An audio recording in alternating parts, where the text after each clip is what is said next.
The U.S. government will shut down on October 1st if Congress fails to pass federal spending bills. If Congress fails to pass 12 key appropriation bills by September 30th, the last day of the U.S. government fiscal year, the federal administration would come to a standstill, and some employees would not be paid for an unspecified period of time.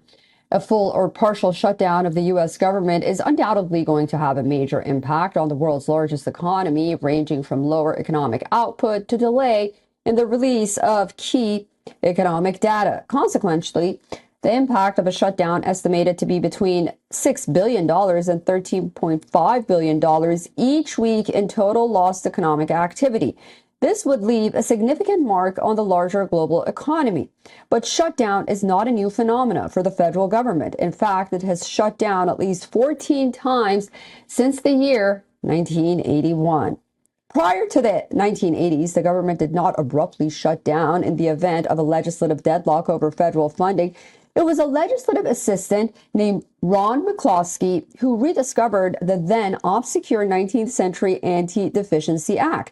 The act, passed in 1870, restricts the federal government from operating in the absence of Congress-backed funding. Reports suggest that McCloskey altered Democrat Congresswoman Gladys Noon Spellman about the provision. Spellman wrote the then Comptroller General Elmer Stadt for an opinion, but Stats did not favor a shutdown. She then asked for a second opinion from the Justice Department. On April 25, 1980, then Attorney General Benjamin R. Civiletti responded, quote, "Federal agencies may incur no obligation that cannot lawfully be funded under prior congressional appropriations."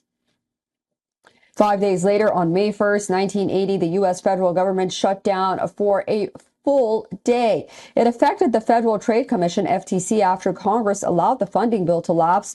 This happened amid a tussle between Congress and the Carter-led White House over a bill that would have curtailed the investigation powers of the FTC.